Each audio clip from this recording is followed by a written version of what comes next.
we get equation, this equation.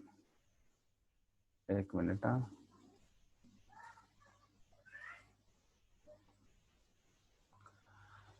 We get this equation, m0 into sp is equal to m0 into sp, r upon j, taking m0 common. So sp minus sv is equal to r upon j. Taking m0 on this side, we get sp minus sv. Principal specific heat of gas at constant pressure minus principal specific heat of gas at constant volume is equal to r upon m0j. Principal specific heats मधलं हे relation आहे कुठल्या गॅससाठी, त्याच्यामध्ये add काय झालं बघा, m0 r upon जे आणि जे च्या शेजारी m0, याला म्हणायचं molar specific heat, sorry principal specific heat in terms of r and j. So this is about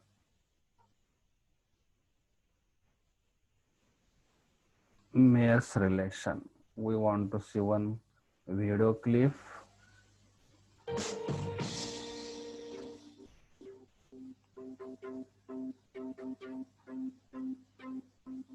Let's talk about heat transfer. What we're really talking about here is how energy moves, specifically heat energy, and how it gets from point A to point सगळ्यांनी लक्ष द्या. Suraj, Saurabh, up in the atmosphere, Daygude Saurabh. in space. Heat transfer occurs really in three ways, and these include conduction, convection, and radiation. Let's take a look at each of these, starting with conduction. This is heat transfer as a result of molecular contact. The best way to understand conduction is by thinking about an example. So here I have a metallic spoon, and I imagine holding a match underneath it. And what we know is that that spoon is going to heat up, and not just the part of the spoon that's over the match, but rather the spoon as a whole. And the reason this happens is because of conduction. Energy from the flame is causing the molecules within the spoon to vibrate, and that's transferring energy from one to the next, to the next, to the next, until the entire spoon has warmed up. That heat has transferred throughout the entire material. लक्ष द्या पूर्ण. Conduction is going to happen most effectively in solid materials. But let's not forget about convection and radiation. Let's look at convection. This is heat transfer through or as a result of density differences. Again, let's grab that match and let's think about this for a minute. I think we all know it's probably not the best idea to hold your hand above an open flame like this. And that's because a lot of the heat energy generated by that flame is going to rise. That is purely because of the process of convection. You see, what's happening is the flame is causing the air to expand. And when it expands, it becomes less dense than the surrounding air and therefore floats upwards. And with it goes some of that heat energy. That's what convection is all about. And this is going to occur most effectively within liquids and gases. Finally, let's think about radiation. Radiation is heat transfer by wave motion. Let's pull that flame up one more time.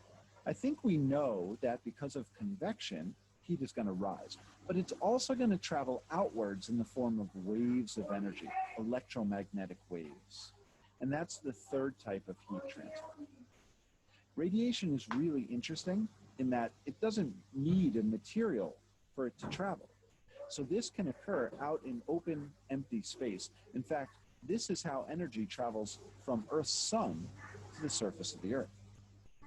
And so if we look back, we have our three types of heat transfer: conduction, convection, and radiation. And it's important to know the key word that goes with each one. For convection, it's going to be density differences. For conduction, it's going to be contact.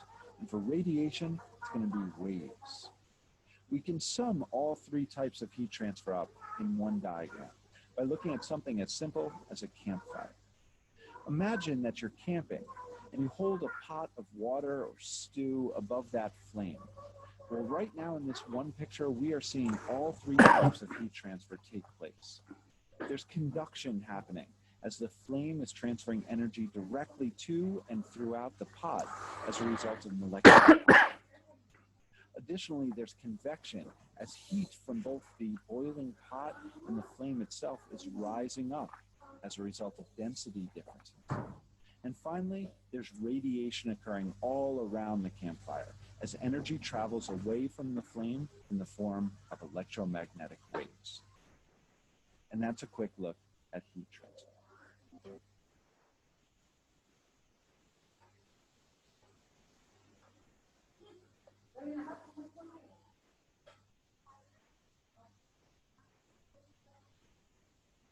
काय पाहिलं आपण माहिती का आता?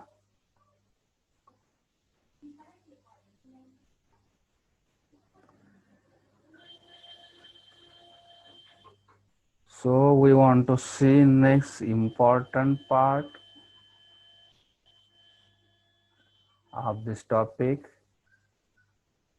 in which we want to study the transfer of heat from one place to another by third mode, that is radiation. Okay. So in that video we have seen the heat can be transferred by first mode called as conduction, second one is convection, and third is radiation. So there are three modes of transfer of heat: conduction, convection, radiation. आपण जळणाऱ्या फ्लेमवर गॅसच्या वर एखादा rod धरला लोखंडी तर दुसरा टोक गरम होतं. त्याच्यामध्ये काय होतं माहितीये का, एका मॉलिक्युलला एका पार्टिकलला एनर्जी मिळाली की लागून असलेल्या कॉन्टॅक्ट मध्ये असलेल्या दुसऱ्या पार्टिकलला एनर्जी मिळते, त्याच्या पुढच्या एकाकडून दुसऱ्याला, दुसऱ्याकडून तिसऱ्याला, तिसऱ्याकडून चौथ्याला, एका टोकाकडून दुसऱ्या टोकाकडे हीट एनर्जी ट्रान्सफर होते कॉन्टॅक्ट मध्ये सगळे मॉलिक्युल्स असल्यामुळं. त्याला म्हणायचं कंडक्शन. काय श्रद्धा?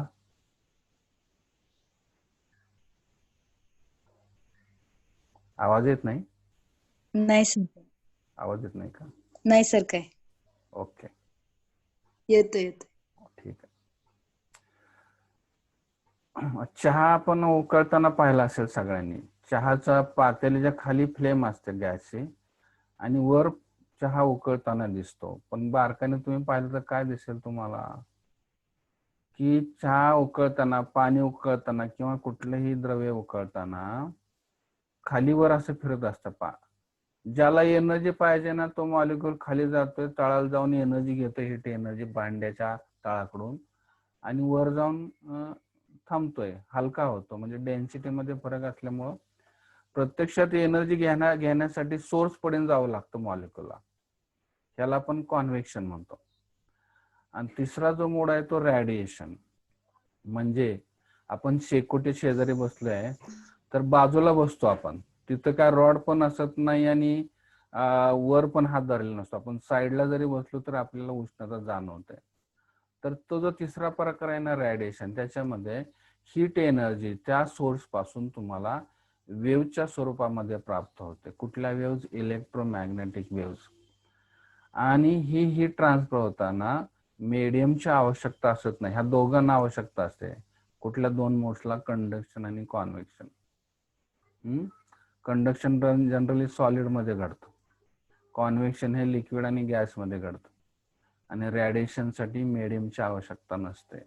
त्याचं सुंदर एक्झाम्पल मागे सांगितलं त्या व्हिडिओ मध्ये तुम्ही पाहिलं असेल की आपल्याला जी हीट एनर्जी मिळते सन म्हणजे सूर्यापासून, ती रॅडिएशन या प्रकारामध्ये मिळते, म्हणजे इलेक्ट्रोमॅग्नेटिक वेव्ह.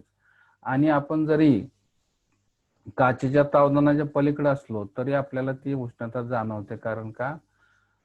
हे रेडिएशन, हीट रेडिएशन काही मीडियम मधून पास पण होऊ शकतात आणि मीडियम नसलं तरी चालतंय. So what is radiation? Radiation is mode of transfer of heat in the form of electromagnetic waves for which material medium is not necessary. So very important statement. So third mode of transfer of heat from one place to another for which material medium is not necessary, and the heat is transferred in the form of electromagnetic waves.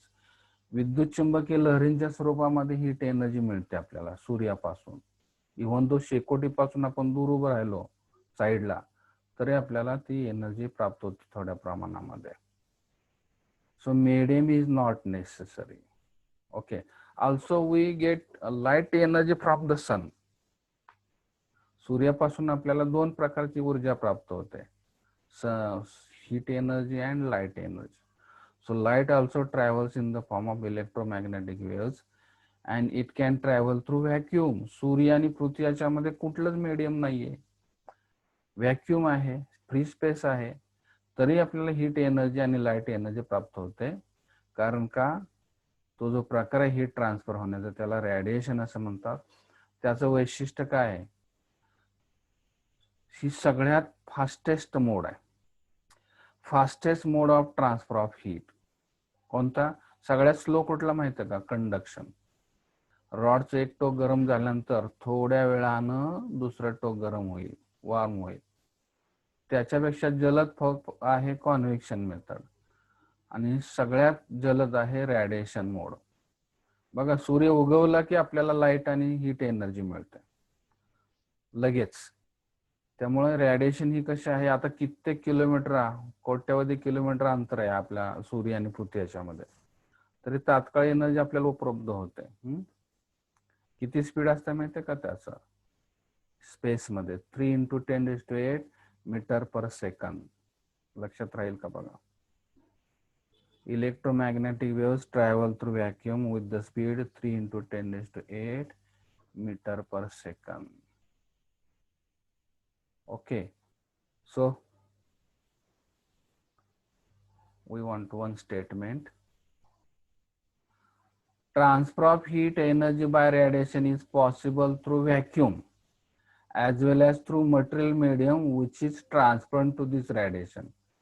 आता सगळ्याच medium मधून radiation pass होत नाहीत, काही medium मधून होतात, काही मधून नाही. मीडियम नसलं तरी चालतंय आणि असेल तर त्याच्यामधून त्या वेव्ह पास व्हायला पाहिजेत. ठीक आहे, नाव लक्ष द्या आता पूर्ण बरं का, सोपा भाग आहे, डेफिनेशन आहेत, फॉर्म्युला आहेत. We want to see about what is absorption, what is transmission and what is reflection. So when heat energy is in the form of electromagnetic waves, that heat is called as radiant heat. हा शब्द पुन्हा पुन्हा येणार आहे बघा. Heat energy 3 प्रकाराने उपलब्ध होते आपल्याला, त्यातला तिसरा प्रकार आहे ना, ती हीट एनर्जी आपण या पूर्ण आर्टिकल मध्ये, पूर्ण टॉपिक मधून राहिलेल्या स्टडी करणार आहोत. त्याला नाव देणार आहोत आपण radiant heat. That is heat energy in the form of electromagnetic waves. लक्षात ठेवा. So when radiant heat is allowed to incident on the body, what happens? एखाद्या वस्तूवर अशी ही radiant heat येऊन पोचली, सूर्यापासून आलेली एनर्जी आपल्यापर्यंत पोचली, तर ती 3 प्रकारे वापरली जाऊ शकते. कोणकोणत्या? Some part of radiant heat is reflected. काही प्रमाणात त्या बॉडी पासून ते रिफ्लेक्ट होईल, म्हणजे माघारी परावर्तित होईल. Some part is absorbed inside the body. त्या बॉडी मध्येच काय ऍब्सॉर्ब होईल, ती हीट एनर्जी, रॅडियंट हीट. आणि राहिलेली एनर्जी ही कुठं जाईल, बॉडी मधून पलीकडे जाईल, त्याला म्हणायचं transmitted through the body, by the body. So when radiant heat incident on the body, some part is absorbed, some part is reflected and some part is transmitted through the body. Okay, हे समजलं असेल तर पुढे जाऊया. Suppose that Q be the radiant quantity of radiant heat incident on the body. एखाद्या वस्तूपर्यंत radiant heat एवढी पोहोचली. Okay, now let QR, QN, Q2 be the QT be the radiant heat reflected, absorbed and transmitted. जेवढी energy आली नाही ती ही 3 प्रकारे वापरली गेली म्हणण्यापेक्षा 3 प्रकारे तिथं त्याचा विभाजन झालं. कुठलं? सम रिफ्लेक्टेड, दॅट इज QR. ह्यापैकी एवढा अमाऊंट आहे ना बॉडीनं माघारी पाठवून दिला सराउंडिंग मध्ये. QA एवढी एनर्जी बॉडीमध्ये ऍब्सॉर्ब झाली. आणि सगळी नाही झालेली आणि राहिलेली बॉडी मधून पलीकडे निघून गेली पुढच्या सराउंडिंग कडे. तर मग इक्वेशन काय मिळेल आपल्याला? Q is equal to QR plus QA plus QT. What is QR? Amount of heat reflected by the body, radiant heat. QA, amount of radiant heat absorbed by the body, and QT with the amount of heat transmitted through the body. And what is Q? The total radiant heat incident on the body. Body पर्यंत आलेली, त्याचं विभाजन असं झालं 3 घटकामध्ये. आणि आता पुढे आपल्याला 3 डेफिनेशन महत्वाच्या पाहिजेत आपल्याला. तत्पूर्वी काय करूया, 1 सेकंद आपण प्रेझेंट बघूया.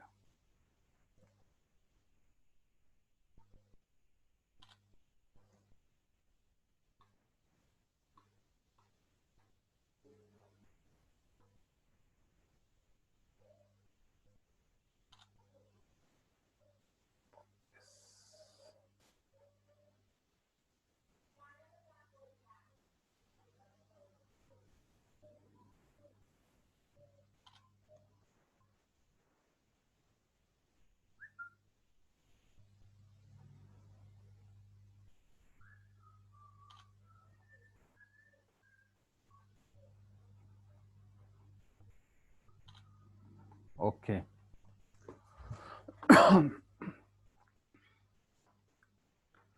Now we want to define 3 coefficients. First one is coefficient of reflection. Reflection किती प्रमाणात होणार आहे त्याच्याशी रिलेटेड बॉडीचा एक कॉन्स्टंट असतो. त्याला 2 नाव आहेत त्या कॉन्स्टंटची, कोएफिशिएंट ऑफ रिफ्लेक्शन और reflectance. Okay, R. How we can define it? The ratio of quantity of radiant heat reflected by the body in given time to the total radiant heat incident on it in the same time. बघा, जेवढी energy दिलेल्या वेळात body पर्यंत पोहोचली त्यातली किती reflect केली त्या दोघांचा ratio, heat reflected divided by total radiant heat incident on it. So that ratio is called as coefficient of reflection, or it is also called as reflectance, and it is represented by symbol R. Okay, लक्षात ठेवा formula QR upon Q. Now second constant is coefficient of absorption or absorptivity, small a. The ratio of quantity of radiant heat absorbed by the body in given time to the total radiant heat incident on in the same time, that is A is equal to QA upon Q. So this is second constant. It has 2 names, coefficient of absorption or absorptivity. And now third one, coefficient of transmission or transmittance, TR, the ratio of quantity of radiant heat transmitted by the body in given time to the total radiant heat incident on it in the same time. So TR is equal to QT upon Q. आता प्रत्येक बॉडीसाठी हे 3 constant असणार आहे. कुठली body घ्या, त्या आता सगळ्यांचं एकसारखं असणार नाही. कुठली बॉडी काही जास्त प्रमाणात ऍब्सॉर्ब करेल, काही जास्त प्रमाणात रिफ्लेक्ट करेल, काही बॉडी जास्त प्रमाणात ट्रान्समिट करेल. तेव्हा प्रत्येक सगळ्या बॉडीसाठी ह्या तिघांच्या व्हॅल्यू सेम असणार नाहीत. कुठल्या, कोणाच्या? Coefficient of absorption, coefficient of reflection and coefficient of transmission. मग ह्या तिघांच्यात रिलेशन आहे तरी काय, जे 2 मार्काला विचारलं जातं आणि ते फार इंटरेस्टिंग आहे, सोपं आहे. बघा, we have equation total radiant heat is equal to radiant heat reflected plus radiant heat absorbed plus radiant heat transmitted in given time. Okay, now divide this equation by Q on both sides. If we divide this equation, then we get Q upon Q, QR upon Q, QA upon Q, QT upon Q. Okay, Q upon Q is 1. QR upon Q is the coefficient of reflection. QA upon Q is the coefficient of absorption. And QT upon Q is the coefficient of transmission. So this is very, very important equation. The addition of this three coefficient is always equal to 1. ह्या तिघांची बेरीज नेहमी 1 असते. ठीक आहे. याचा अर्थ ह्या तिघांच्या व्हॅल्यू एक तर जास्त जास्त 1 असणार किंवा 1 पेक्षा कमीत कमी 0 असणार. लक्षात घ्या. So for any body, the relation between the three coefficients is r plus a plus tr is equal to 1. Okay.